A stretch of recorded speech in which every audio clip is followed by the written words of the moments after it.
Começa mais uma edição do JR 15 Minutos, o podcast da Record que aprofunda as notícias que mais mexem com a nossa vida. Em Jataí, no sudoeste de Goiás, o céu amanheceu laranja por causa da poluição. Um corredor de fumaça formado a partir das queimadas que atingem principalmente o Amazonas, o Pará e Mato Grosso, chegou até o Rio Grande do Sul. Durante o dia, a qualidade do ar em Porto Alegre estava insalubre. O sol alaranjado e o céu cinza chamaram a atenção. A fumaça das queimadas cobre boa parte do país. A falta de chuvas impede que essa fumaça se disperse e agrava os efeitos para a saúde humana, reduzindo a umidade do ar a níveis de deserto. A sequência de dias com ar seco e poluído afeta a saúde, especialmente de quem já tem problemas respiratórios. Essa é uma situação típica do período do ano, que tradicionalmente é mais seco, ou vivemos o efeito já das mudanças climáticas?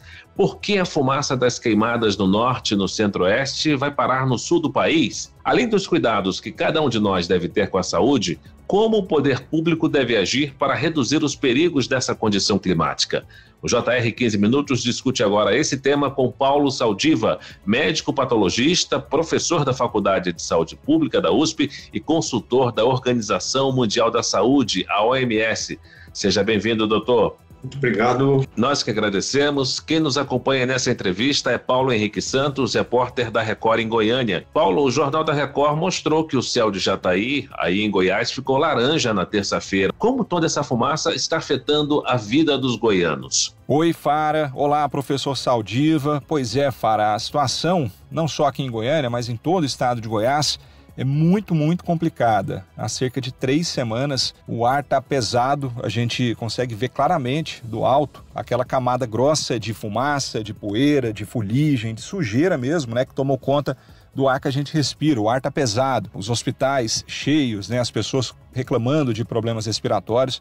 Realmente uma situação muito difícil que a gente está passando aqui em Goiás. Professor Saldiva, na reportagem, né, essa fumaça das queimadas aqui no centro-oeste e também no norte, na Amazônia, foi parar, né, no sul do país. Com uma exposição a esse ar carregado de fumaça por vários dias seguidos, como que isso afeta o nosso organismo? Respirar esse ar com tanta fuligem, a gente pode dizer que é equivalente ao ato de fumar? Sim, é muito parecido, né? Talvez não na mesma concentração, mas o tempo de exposição é prolongado. Vamos lembrar que o cigarro nada mais é do que queima de folha, a folha do tabaco. Então, existe muita similaridade entre os componentes da queima de biomassa, floresta, gramíneas, com aquela encontrada na fumaça do cigarro. Então, os estudos que a gente fez em cidades brasileiras e também em várias cidades do mundo, indicam que quando existe essa queima de florestas, e você consegue hoje, através de satélite, saber quando que essa poluição é derivada de emissão de queima de florestas ou de fontes outras, como, por exemplo, petroquímicas e emissões veiculares, você sabe que essa composição, quando aumenta, você aumenta o risco de doenças de internação hospitalar e de mortalidade. Todos nós sentimos um pouco, né? Felizmente, talvez não tenhamos que procurar hospital, né? Os olhos ardem, a gente fica com mais problemas para dormir, porque isso inflama, né? Essas partículas inflamam o nosso olho, inflamam as vias aéreas superiores e inferiores. Além disso, a própria a baixa umidade, por si já é um fator de risco, junto com a alta temperatura. E segunda coisa que está acontecendo é a magnitude da queimada. Se fala muito da queima que está chegando na região do Sudeste, mas os níveis de poluição que estão observados na região Norte e Centro-Oeste são muito maiores. A exposição repetida e constante a essa fuligem aumenta as internações hospitalares e, com isso, pode afetar até mesmo a mortalidade nas cidades expostas à fumaça? Sem dúvida, né? Nós já sabemos quanto que vai ocorrer disso.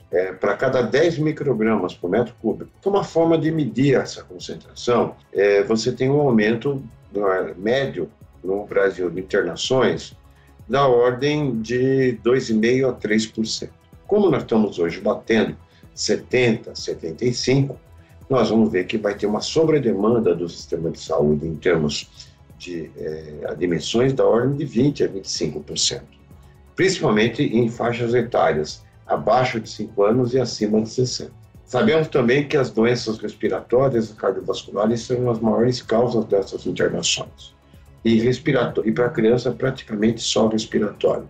Para adultos mais idosos, 60 acima de 60, principalmente cardiovasculares e respiratórias também. O aumento de mortalidade estimado vai ser da ordem de 2 microgramas para 10 microgramas desse material particulado, da ordem de 2,5%. Ou seja, hoje nós vai ter um aumento do número de mortes naturais previsto, tomara esteja eu errado, da ordem de uns 10%. 10% significa muitas mortes, que não vão estar como sinal de intoxicação por fumaça, mas simplesmente por agravamento de doenças pré-existentes. A sua luta contra a poluição do ar é antiga. Em São Paulo foi criado um rodízio de veículos, não apenas para reduzir o trânsito, mas para conter a poluição do ar que chegou a níveis críticos dos anos 80. Qual é a situação atual do ar na cidade? Se não tivéssemos o rodízio em dias como esse que estamos vivendo aí, com muita fumaça e queimadas, o ar de São Paulo estaria em que condições? Luiz, você tem toda a razão, mas o rodízio, como um instrumento de controle de poluição, ele perdeu o sentido, porque numa região metropolitana, primeiro ele foi adotado só para o município de São Paulo. Os outros municípios da região metropolitana não aderiram. Então, o que aconteceu? Os veículos circulavam nos municípios do lado, e hoje ele praticamente é utilizado só para trânsito. Os níveis de poluição de São Paulo caíram em termos de concentração por melhoria veicular.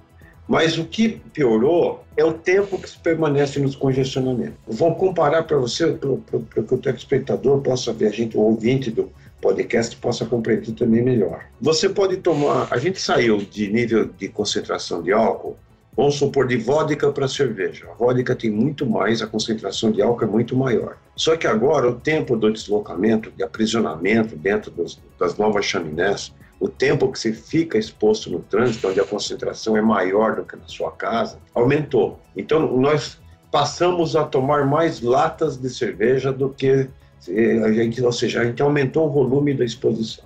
Então, a poluição do ar em São Paulo, embora tenha melhorado, agora a gente vai ter que pensar em outras coisas para reduzir a poluição. Transporte de massa, realocação do emprego, para impedir esse deslocamento de milhões de pessoas por centenas de quilômetros ao longo do dia.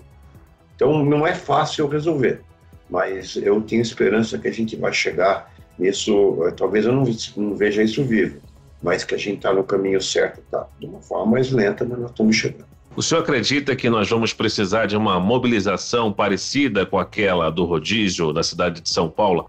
Uma mobilização atual para mudar práticas e lidar com os problemas das queimadas no campo, professor? Puxa, Luiz, eu acho que sim. Eu acredito no poder da crise. Muitos de nós, vamos comparar as cidades como se fossem pessoas. Muitos de nós precisam passar por uma experiência difícil para redirecionarmos o destino das nossas vidas, né? Então, hoje, eu sinto que vai existir condições melhores para que você adote, com participação e apoio da população, medidas que vão tornar a mobilidade maior e redistribuir emprego para as pessoas não perderem tanto tempo no seu deslocamento. Eu comparo isso com a greve que teve em São Paulo em 2013, onde a greve por tarifa de ônibus colocou a pauta de transporte de corredores de ônibus na pauta de prefeitos. Então, a partir dali, houve uma melhoria substancial do fluxo de ônibus.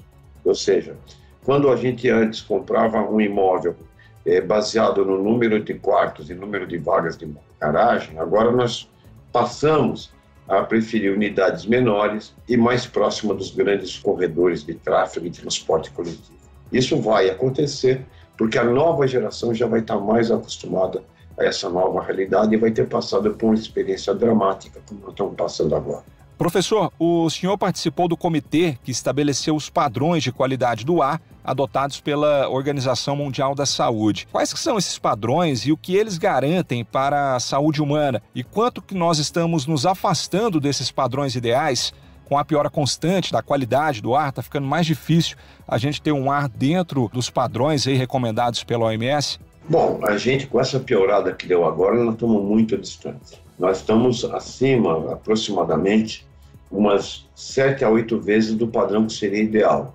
E isso já se sabe o que vai acontecer. Esses padrões não existem sem razão. O que nós vamos ter que fazer agora, no momento, pelo despreparo, pelo inusitado da situação e pelo fato, digamos, das nossas representações dos conselhos de meio ambiente, né, na legislação ambiental, a participação da saúde ter sido muito reduzida a um papel muito pequeno nos últimos anos, nós temos uma situação de que a gente pode fazer muito pouco e agir muito tarde. A gente tem que orientar as pessoas a cuidarem de si próprios, visto não existirem medidas de proteção e que a gente espera que a natureza faça chover, que ocorra mudança no perfil climático para que a situação volte a melhorar. E isso talvez não sirva de lição, mas infelizmente para alguns vai chegar muito tarde, que são aqueles que eu espero, de novo está errado, mas a gente prevê que no estado de São Paulo somente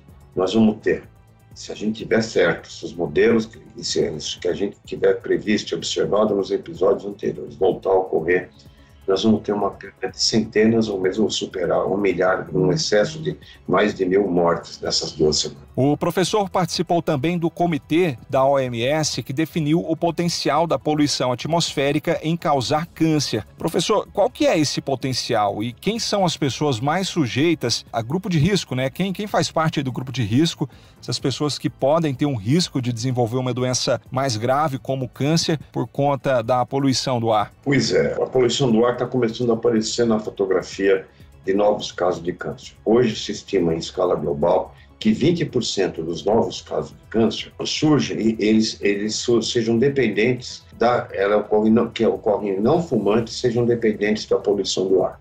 É um grupo muito característico, é um câncer que ocorre principalmente em mulheres, é um tipo chamado adenocarcinoma, que é um tipo de câncer específico do pulmão e que tem uma via molecular distinta.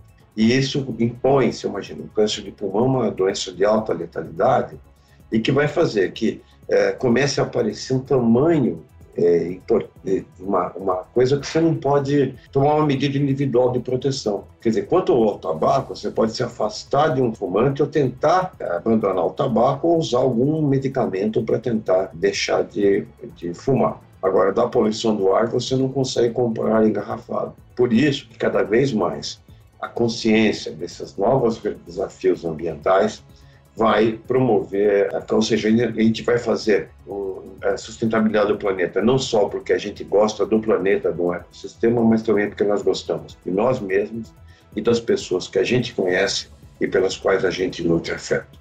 Então, o que as pessoas comuns podem fazer para reduzir o impacto sobre a nossa saúde de dias como os que estão acontecendo, né? Como os que estão sendo registrados em boa parte do país? O que se pode fazer? O que se deve evitar também, professor? Bom, vamos a coisas objetivas que a gente pode fazer agora. A primeira delas é tentar não sair nas ruas, se puder, entre 10 da manhã e 4 horas da tarde, ou quando tem episódios onde existe uma inundação do seu espaço por aquela fumaça, quando você está próximo de uma queimada. Segundo, tentar vedar a janela, e se você tiver ar-condicionado, ótimo. Se você não tiver, você pode tentar umidificar o ar. Isso umidifica isso, ou com umidificadores, ou então mesmo ligando uma chaleira, um fogo que vai soltar um clássico vapor de água que vai ajudar a fazer com que as partículas sedimentem. Se você puder, você usa nesses momentos mais difíceis uma máscara que não pode ser aquela máscara de pano, mas sim aquelas que a gente usava que são mais espessas, a N95 ou aquelas que são um pouco mais caras. Cuidar das nossas doenças crônicas, né? Poder umidificar a superfície ocular com soro fisiológico, a cavidade nasal com soro fisiológico para fluidificar as secreções. Muito bem, chegamos ao fim dessa edição do 15 Minutos. Eu agradeço a participação de Paulo Saldiva, professor da Faculdade de Saúde Pública da USP e consultor da Organização Mundial da Saúde, a OMS. Obrigado, doutor. Agradeço profundamente a oportunidade e boa sorte a todos que estão nos ouvindo. Agradeço também a companhia de Paulo Henrique Santos, repórter da Record em Goiânia. Valeu, Paulo. É isso aí, Fara. Obrigado, sempre uma honra participar do podcast JR 15 Minutos e ainda mais de um assunto tão atual, né, que afeta toda a nossa população, já que esse é um problema de todas as regiões e de praticamente todas as cidades brasileiras. Muito obrigado. Esse podcast contou com a produção de David Bezerra e dos estagiários Fernando Russo, Isabela Santos e Yasmin Logrado. Sonoplastia de Diego Marcondes. Coordenação de conteúdo Edivaldo Nunes e Deni Almeida. Direção editorial Tiago Contreira. Vice-presidente de jornalismo Antônio Guerreiro. Você pode acompanhar o JR 15 Minutos no portal r7.com, nas redes sociais do Jornal da Record e nas principais plataformas de streaming. Te aguardamos no próximo episódio. Até lá!